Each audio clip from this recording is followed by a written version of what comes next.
God bless now, people. Don't forget to rest now. Des Rocksteady, King of the Pit TV, signing in and signing out after listening to Vile.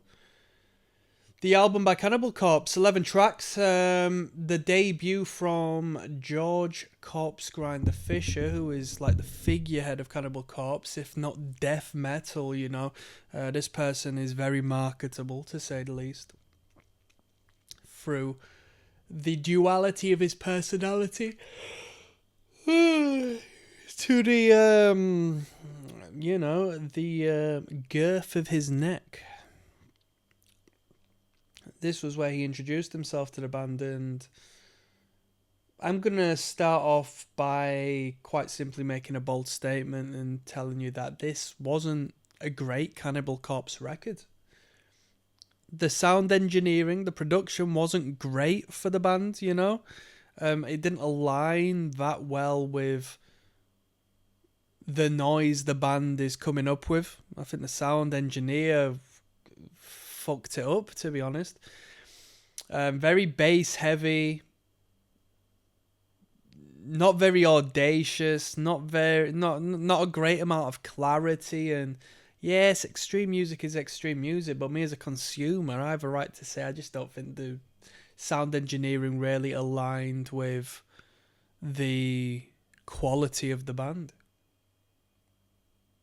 I think the band are of a better quality than the sound production. Vocally, yeah, good. Nothing that interests me. But we're going to get that from now on. It's not like, I'm going to sit here thinking, oh, this is shit, I hate death metal. Because I know it comes with death metal. It's nothing we haven't had somewhat prior.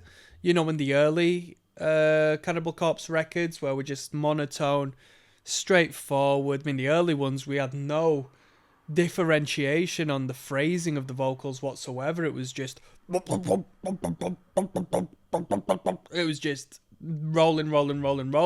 but it was still an enjoyable experience. Instrumentally, it was okay. I personally feel that this was a subpar record in comparison to the Cannibal Corpse albums we've heard up until this point. Not purely down to George Corpse Grinder, but instrumentally, it sounded uninspired. It sounded uninspired in comparison to... I mean, last record we heard from this lot was The Bleeding, and The Bleeding took a different direction from the Cannibal Corpse that came from there on. It had different elements, and it was experimental in a fashion that this has sort of brought it back to pure, strict, traditional death metal, but has done it in a way which was worse than Eaten Back to Life.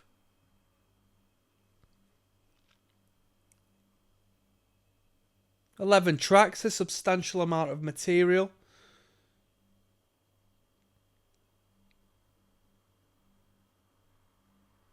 I feel the sound engineering just didn't hit it. I think I'm gonna cast the most judgment upon the production of the record. Was it a bad record? No, not at all. It was good quality metal music. There weren't many moments that hit it off with me. There was no good riffs. Like, in all honesty, there was no good riffs. The extremity had been done before.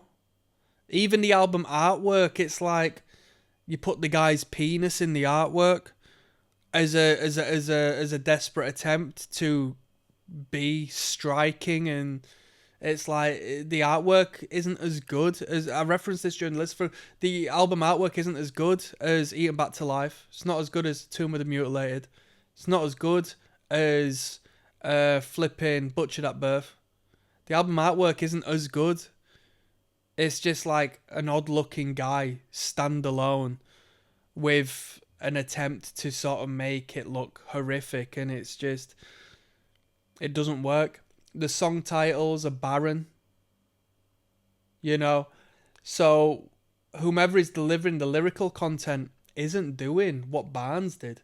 Barnes was very poetic in his and what he put forward, you know. I'm not a big Cannibal Corpse fan, but I understand what hits Cannibal Corpse have, and the hits and the most known songs from the people who get into Cannibal Corpse, because they are a gateway band, right? Oh, Cannibal Corpse, death metal. Rightfully so, they are the gateway death metal band.